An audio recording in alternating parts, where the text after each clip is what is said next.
আজকের গল্প শহীদ, কাহিনী গজেন্দ্র কুমার মিত্র। গল্প পাঠে এবং সমগ্র পরিচালনায় আমি শুভাশিস। বিশেষ সহায়তায় দেবযানী, পোস্টার এবং সাউন্ড এফেক্ট শুভ।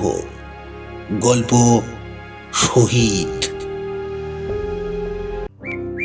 সকাল থেকেই জিতেনবাবুর গজগজানির অন্ত নেই। আরে বলো যা, যাদের সত্যি সত্যি বাড়িতে হাড়ি চড়ছে না, অল্প বাইনের কেনানিটা, তারা তো কই জলুস মিছিল বার করছে না। তোদের কি বাপু, বাপের হোটেলে খাচ্ছিস আর রাজনীতি করে বেড়াচ্ছিস, আর ধরে আনছিস যত রাজ্যের দেখনে ব্যাপারীগুলোকে, যারা 2 পয়সার পটলকে 14 আনা সেরে বেচে আমাদের কান মোলে পয়সা নিয়ে যাচ্ছে। তোদের বা কি, তাদেরও বা কি, মরছি আমরা। সারাদিন দোকান দিলে রাত 3 নাগাদ হয়তো 3-4টে টাকা উঠবে, তাও যদি 2-3 দিন বন্ধ রাখতে হয়, তাহলে চলে কি করে? তোরাই তো আমাদের হাড়ি শিখে তুলে দিচ্ছিস। তার রাগ হতেই পারে। একটি কাঁটা কাপড়ের দোকান তার ভরসা, নিতান্ত একরত্তি দোকান। তবু এই দোকান থেকেই এককালে সচ্ছল সংসার চালিয়েছেন, মেয়ের বিয়েও দিয়েছেন। কিন্তু এখন পূর্ববঙ্গের উদ্বাস্তু ভাইদের কল্যাণে পাড়ায় পাড়ায় কাঁটরা, রাস্তার ধারে ধারে ফুটপাতে দোকান, সেসব ফেলে কষ্ট করে তার কাছে আসবে কোন লোকে? তাও এইটুকু দোকানে মাইনে করে একটা লোক রাখতে হয়েছে। একা এসব কাজ সম্ভব নয়, দিনরাত দেখেই বা কে? একটা কর্মচারী, তাছাড়া জল তোলা, ঘর ঝাড় দেওয়া, 5 মাস খাটার জন্য বাচ্চা চাকর, এতে বা কেউ কম যায়? এতে কি কম যায়? ওই যে অত বড় ষাঁড়ের নাদ ছেলে বসে আছে, তার দ্বারা কি আর উপকার হবে? কথায় বলে না, আছে গরু না বয় হাল, তার দুঃখ সর্বকাল। তার হয়েছে তাই। 24-25 বছরের সাজওয়ান ছেলে, খাবার বেলা তো আর কেউ দেয় না, সে তো জোগাতে হয় ওই বুড়ো বাপটিকে। আবার মুখটিও বেশ, এইটা খাবো না সেটা খাবো না, রাগ গোসা কত কি।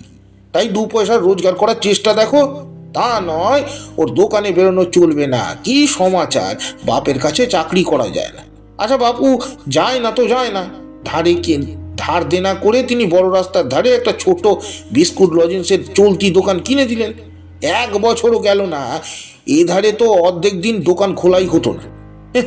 কি করে সেসব উড়ে গেল তা তিনি আজও বুঝতে পারেন না। একদিন গিয়ে দেখলেন দোকানের 1 আনার জিনিসও নেই, উল্টে ঘর ভাড়া বাকি পড়ে রয়েছে 6 মাসের। শিশি বোতল জার সেলফ সব বেচে তা শোধ হলো না, ঘর থেকে শোধ করতে হলো তাকে। ব্যাস, সেই থেকে নিশ্চিন্তি বিধবা মেয়ের মতো বসে খাচ্ছে আর সারাদিন হই হল্লা করে ঘুরে বেড়াচ্ছে। সন্ধ্যের থেকে দেখো গিয়ে হরকিষান মারোয়ারির বাইরের ঘরে পার্টির অফিসে ধর্ণা দিয়ে বসে আছে। ঘর ঝাড় দেওয়া, পুজোয় জল তোলা, পুরনো খবরের কাগজের কাঠের বাট কালিতে ডুবিয়ে পোস্টার লেখা, সারা রাত জেগে লোকের দেয়ালে দেয়ালে সেটে আসা, সব তার ওই গুণধর পুত্তুরটির ওপর ভার। বোকা বোকা, কাঠ বোকা। কই আর তো কেউ এগোয় না ওসব খাটুনির কাজে। ওরা যে ইচ্ছে করে তোর ঘাড়ে চাপায়, বুঝিস না? সব তো বাক্যবীর, কর্মবীর তো কাউকে দেখি না। অথচ বাড়ির সব কাজ দাও, বাবুর কি মেজাজ! না, আমি পারবো না, আমার সময় নেই। সময়টা তোমার কিসে যায় বাবু? ওই পার্টির কাজ করে? পার্টি তোমায় চতুর্বর্গ ফল দেবে? হ্যাঁ, পার্টি তোমায় চতুর্বর্গ ফল দেবে পেরে? নয়, কখনো তো একটা ফুটো পয়সা আনতে দেখা গেল না। পারবা না বাপু। কেন বাপু পারবে না কেন? ওখানে তো জুতো সেলাই থেকে চণ্ডীপাঠ সব করতে পারো। কথায় বলে ঘর জ্বালানে ঘর ভালানে। কাজের মধ্যে একটা কাজই তো করতে পারেন, বক্তৃতাতে খুব দড়ো। যখনই শোনো ওই মুখে খই ফুটছে, রাস্তার কোণে কোণে প্যাকিং কাঠের বাস্ক পেতে জ্বালাময়ী বক্তৃতা করে গলা শুকিয়ে বাড়ি আসেন ছেলে, তাকে তখন তোয়াজ করো। দিন কতক বাড়িতে শুরু করেছিলেন বক্তৃতা, বাড়ি ফিরবে রাত 12টায়। তখন আবার যদি মা কি বোনকে ধরে তারস্বরে চিৎকার করে করে বক্তৃতা করতে শুরু করে, তো আর প্রাণে বাঁচে কি করে? সারাদিন খাটনের পরেই তো একটুকু বিশ্রাম। তবুও কদিন সহ্য করেছিলেন, শেষে একদিন খুব বাড়াবাড়ি করতে তিনি ঘর থেকে বেরিয়ে বলেছিলেন, দেখো বাপু, বক্তৃতা করার যদি এতই শখ থাকে, দৌড় খোলা আছে, যাও রাস্তায় দাও। এ বাড়িতে যদি থাকতে হয় মুখটি বুঝে থাকতে হবে। বক্তিমে আর তোর ভালো হোক, তাও যদি বুঝতুম যাদের হয়ে এত চিৎকার করছো, এত হাত পা নাড়ো, তোকে খেতে দিত। সেই তো তোকে মুনাফাখোর বাপের পয়সা ছাড়া গতি নেই। সেই থেকে অন্তত বাড়িটা শান্ত হয়েছে। ছেলের গর্ভধারিণী অবশ্য ভয় পেয়ে গিয়েছিলেন। রাত্রে মুখ শুকিয়ে বলেছিলেন, অত বড় ছেলেকে তুমি ভাতের খোঁটা দিলে, যদি কোথাও চলে টলে যায়? উনি জবাব দিয়েছিলেন, হ্যাঁ, তুমি রেখে বসো দিকি, চলে যাবে। চলে যাওয়া অত সহজ কি না? যেখানেই যাবে পেটটাও তো সঙ্গে যাবে। আর তা গেলেও কিছু রেস্ট তো চাই। এই বাজারে এক বেলাও তো কোন মুরব্বি খেতে দেবে না। ওর কথা সত্যি হয়েছিল। ছেলে পালাবার চেষ্টাও করেনি, আশ্চর্য রকম শান্ত হয়ে গিয়েছিল বড়। সে যাই হোক, তবু তো দুঃখের ভাত সুখ করে খাচ্ছিলেন। এ আবার কি উড়ো আপদ এলো। আজ কদিন তো রাজেনের পাত্তা পাওয়া যাচ্ছে না। বাড়ি আসছে রাত 1:30-2টো। মাকে ফরমাস হয়েছে, ভাত আমার ঢাকা দিয়ে রাখো। আমার মাথায় এখন অনেক দায়িত্ব, সকাল করে ফিরতে ফিরতে পারবো না। তা বাবু, বিশ্বের দায়িত্ব যখন বইতে হচ্ছে, তখন পোড়া বাড়ির সঙ্গে ওইটুকু সম্পর্ক আর রাখা কেন?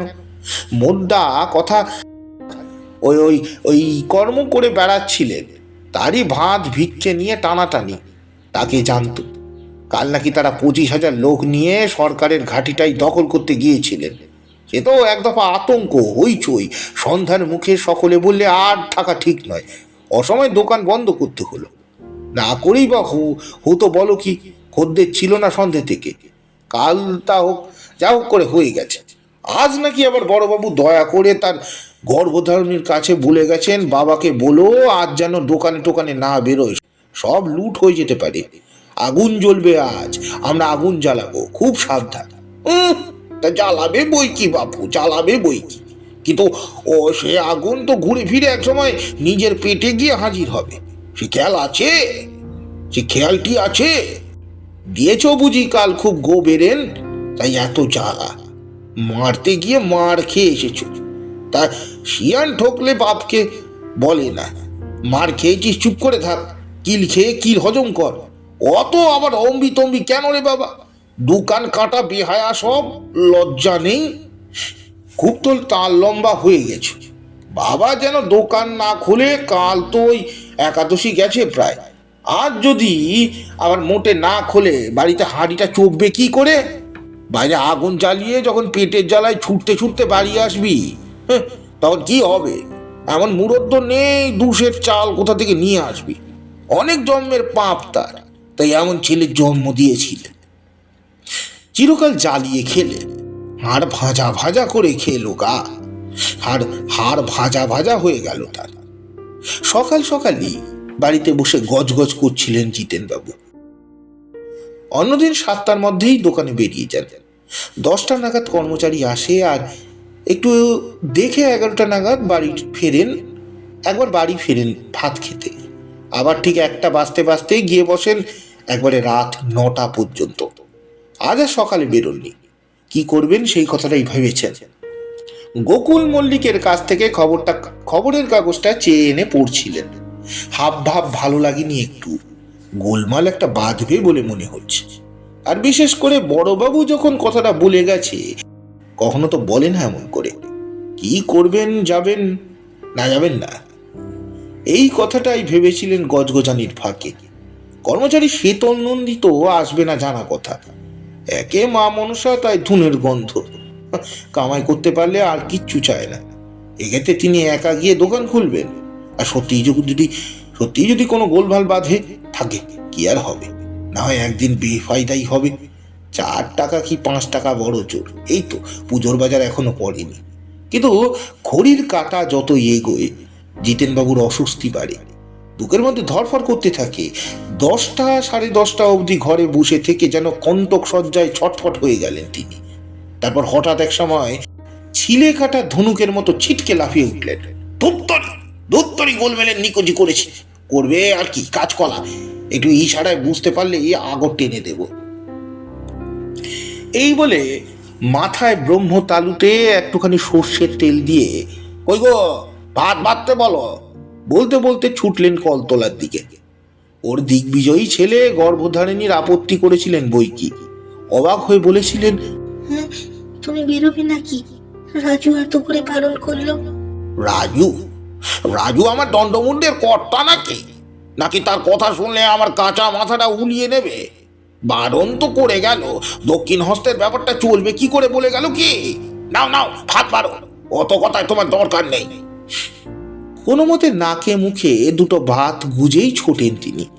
মনস্থির করার পর আর দ্বিধা বা আশঙ্কা যেন না থাকে। উৎসাহে প্রায় লাফাতে লাফাতে চললেন।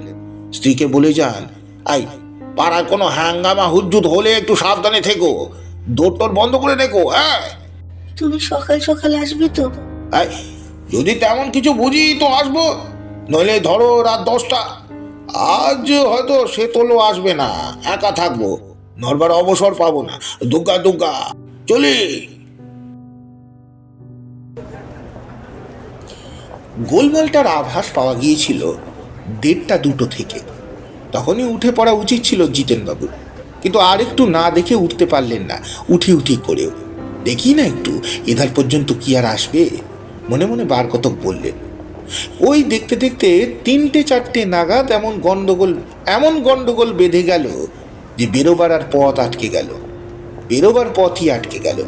3-4টে অ্যাম্বুলেন্স নাকি পুড়িয়েছে ছোড়ারা, ওদিকে হরিণঘাটার দুধের গাড়ি পুড়েছে, পুলিশের ওপর ইটপাটকেল ছোড়া হচ্ছে, তার ফলে গাড়ি পুলিশ এসে পড়েছে। এখনো গুলি ছোড়েনি বটে, কিন্তু যা ছুড়ছে ওই কাঁদুনে গ্যাস, তাতেই যথেষ্ট। ছোড়াগুলো দল বেঁধে গিয়ে ইট ছুড়ছে, তার ফলে পুলিশ কখনো তেড়ে আসছে, তখন সব ভরসা ওই কাঁদুনে গ্যাস খেতে খাচ্ছেন তারাই, যারা বাড়িতে তার মতো দোকানে আটকে আছেন। অবশ্য বেশি লোক তার মতো বোকামি করেনি, সকলে প্রায় দোকান বন্ধ করে সরে পড়েছেন তার আশপাশে, শুধু তিনি আটকা পড়েছেন। এমন গন্ডগোল হবে কে জানতো রে বাবা। চোখ যে গেল, চোখের জল বেরোলে তাহ কথা ছিল। এই যে কলা বাসনার ধোয়ার বেহদ্দ, কলা বাসনার ধোয়ার বেহদ্দ, পুজোর জল যা ছিল সব শেষ হয়ে গেল চোখে দিয়ে। রুমাল নেই পকেটে, একটা ন্যাকড়া ভরসা, সেটা ভিজিয়ে নিয়েছেন বটে, কিন্তু তাই আর কতক্ষণ? তেষ্টা পেলেও খেতে পারবেন না। সে তো আসেনি চাকরটা যে সেই যে 1:30টার সময় দেখে আসি বলে সরে পড়েছে, তারও পাত্তা নেই। হয় বাসায় গিয়ে নিশ্চিন্তি হয়েছে, নয়তো পুলিশের হাতে ধরা পড়েছে। দোকান বন্ধ করে বসে আছেন বটে, কিন্তু পুরনো বাড়ি, দরজাটা হয়েছে জানলা মার্কা, ধোঁয়াটা পুরোপুরি ভেতরে এসে ঢুকছে, অথচ বেরোবার পথ নেই। বাড়ির ভিতরের দিকে একটা আওয়াজই ছিল, কিন্তু ইঁদুরের ভয়ে তক্তা মেরে বুঝিয়ে দিয়েছে। এখন প্রাণের দায়ে টানাটানি করে খুলবার চেষ্টা করলেন খানিকটা, কিন্তু চোখ চাইতে পারছেন না। তা করবেন কি? একবার বাইরের কোলাহলটা একটু নিস্তব্ধ হয়ে আসছে, ভরসা করে দরজার কপাট একটু ফাঁক করে দেখছেন ও, কিন্তু বেরোতে সাহস হচ্ছে না। দূরে আগুনের চিহ্ন, হইচই হচ্ছে, এখানে ওখানে পুলিশের গাড়ি। ঢিল খাওয়ার পর তেড়ে আসছে, তখন তো ছোড়ারা দিব্যি দুধদার করে ছুটে পালাচ্ছে। তিনি কি আর পারবেন? তাকেই ধরবে। তিনি আবার দরজা বন্ধ করে দিচ্ছেন। একটু চুরুক, তারপর দেখা যাবে। চোখ জ্বালা করছে বটে, কিন্তু প্রাণটা তার চেয়ে বড়। শুধু কুজোটায় যদি একটু জল থাকতো। 7টা পর্যন্ত কোনো রকমে বসে রইলেন আলো জেলে, কিন্তু আর পারা গেল না। কোনো দোকানে লোক নেই, শুধু তার দোকানই আছে, আলোতেই তার প্রমাণ। আলো নিভিয়ে তো বসে থাকা যায় না, অথচ সেইটাই হয়েছে পুলিশের সন্দেহের বড় কারণ। তার ফলে এদিক ওদিক যে যাই হোক না কেন, তার দরজার সামনে এসে কাঁদুনে বোমা ফাটছে, উড়োচ্ছে না বেটাদের। এ কি অক্ষয় তুন নাকি রে বাবা! শেষ পর্যন্ত দুর্গা শ্রীহরি স্মরণ করে দরজায় তালা লাগিয়ে বেরিয়ে পড়লেন। চোখ দুটো প্রায় অন্ধ হয়ে গেছে গ্যাসে। ঘরের অবস্থা তো অবর্ণনীয়, রাস্তাতেই যেন ঘন হয়ে আসছে ধোঁয়া। কোনো মতে হাতড়ে তালা লাগালেন। সে অবস্থায় টেনে নিলেন, দেখলেন 3টে তালা। তারপর আবার আন্দাজে আন্দাজে চলতে শুরু করলেন।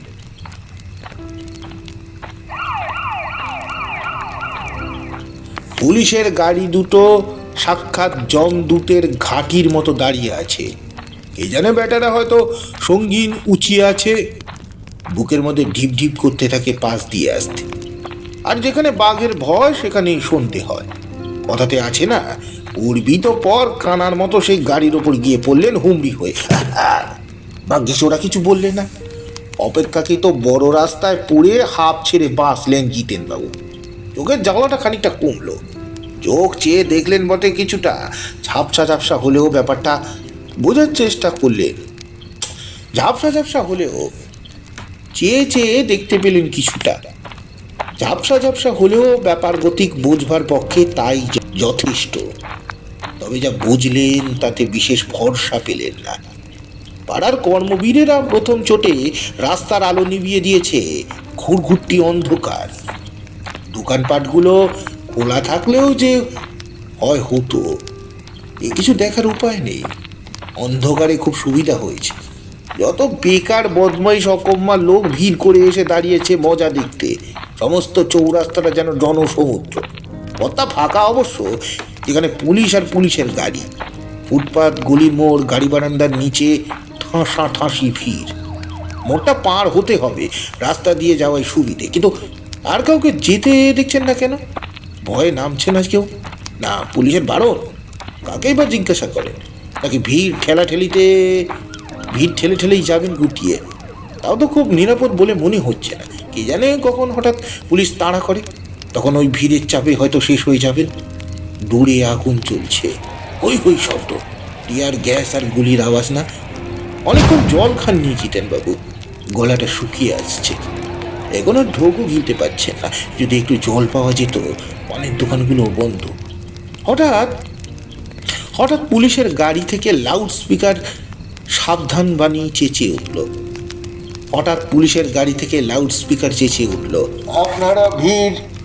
আপনারা ভিড় করবেন না। দয়া করে যে যার দরকার চলে যান। ভিড় কমান। রাস্তার মোড়ে অকারণে ভিড় করবেন না। এবং সঙ্গে সঙ্গেই ভয় দেখাতে হয়তো 3-4টে বন্দুক ওপর থেকে মুখ করে ফাঁকা আওয়াজ করলো কয়েকটা। যারা ভিড় করে দাঁড়িয়েছিল তারা যে এতে খুব ভয় পেল তা নয়, বোধহয় ফাঁকা আওয়াজের রহস্য তারাও জানে। তবে 2-4 জন লোক নড়ল।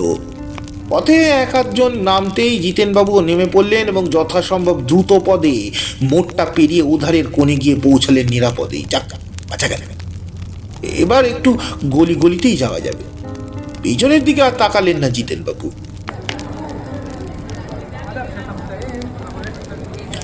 ভিড় করে দাঁড়িয়ে মজা দেখার এইটুকু ইচ্ছে নেই তার। বাড়ি পৌঁছে 2 ঘটি জল খেয়ে স্নান করে ফেলতে পারলেই বাঁচেন তিনি। এই কাজে আর নেই বাবা। গোলমাল হ্যাঙ্গাম থাকতে আর পথে আসছেন না। খুব শিক্ষা হয়েছে। মোড়টা পেরিয়ে বড় রাস্তা ধরে খানিকটা চলবার পর তার বাড়ির রাস্তা পাবেন। ইতিমধ্যে গোটা 4 গলি মোড় পেরোতে হয়।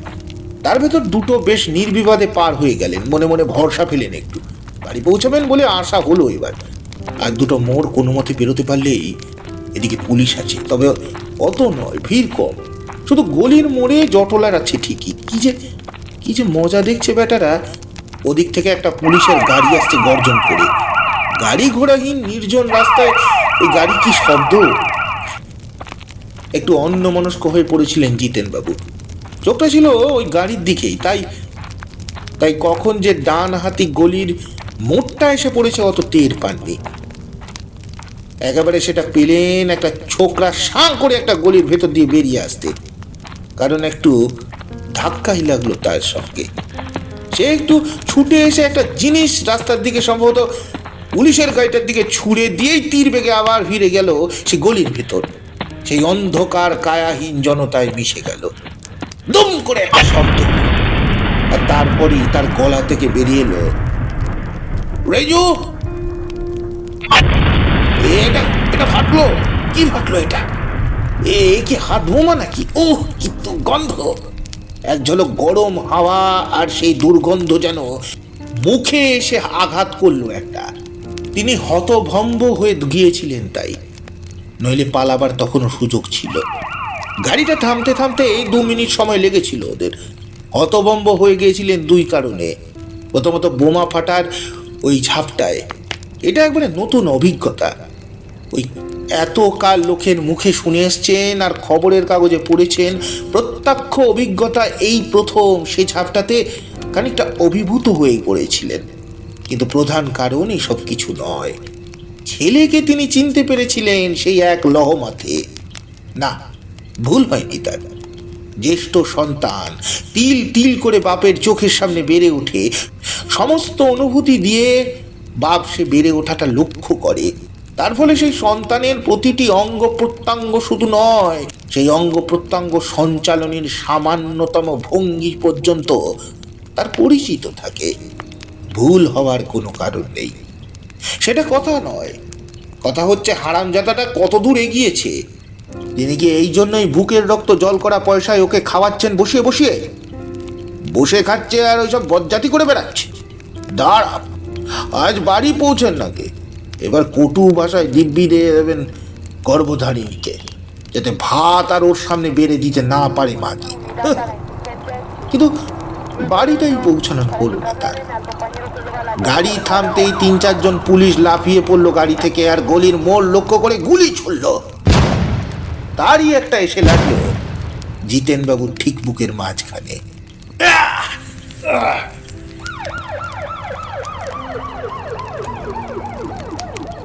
খবর ঠিকই পৌঁছলো। মৃতদেহ এসে পৌঁছালো এক সময় বাড়িতে। তারপর রাজেনের জন্য দীর্ঘকাল প্রতীক্ষা করে পাড়ার লোকেরাই অগ্রণী হলেন সৎকারের জন্য। দড়ি এলো, খাট এলো, বাধা হলো। ছেলে মেয়ে স্ত্রীর বুক ফাটা কান্নার মধ্যে সব উঠল সব যাত্রীর কাঁধে। এমন সময় কোথা থেকে ছুটতে ছুটতে এলো রাজেন। নামাও নামাও, এখন যেতে পারে না। এসব চন্দন ফন্দন আবার কে লাগালো? এখন মুছতে হবে। পার্টির লোক আসছে, খবরের কাগজে ফটোগ্রাফার, ছবি নিতে হবে। যেমন মরেছে তেমনি রক্তের দাগগুলো মোছেনি তো কেউ? দেখো দেখো, এই তো সেই মৃত্যু নয়, শহীদের মৃত্যু। ওর সম্মান আলাদা। সব নামলো আবার সব যাত্রীদের কাঁধ থেকে।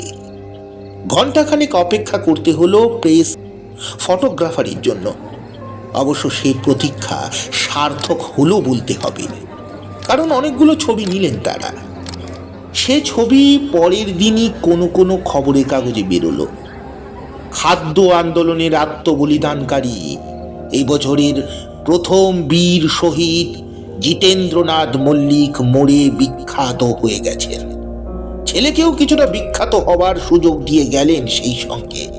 কারণ উস্কো খুস্কো চুল, উদ্ভ্রান্ত দৃষ্টি, শোকার্ত রাজেনের কাঁচা গলায় দেওয়া অবস্থায় একটা ছবি কাগজে দেওয়া হলো। শহীদের পরিত্যক্ত বিপুল সংসারের চিন্তায় উদ্ভ্রান্ত শ্রী রাজেন মল্লিকের সামনে ভবিষ্যতের যে বিপুল ও বিকট প্রশ্ন দেখা দিয়েছে, আপনারা কি তার যথোচিত উত্তর দেবেন না? সমাপ্ত। গল্পটি আপনাদের কেমন লাগলো অবশ্যই জানাবেন। গল্পটি ভালো লাগলে লাইক, কমেন্ট, সাবস্ক্রাইব ও শেয়ার করে আমাদের সাপোর্ট করতে ভুলবেন না। নমস্কার।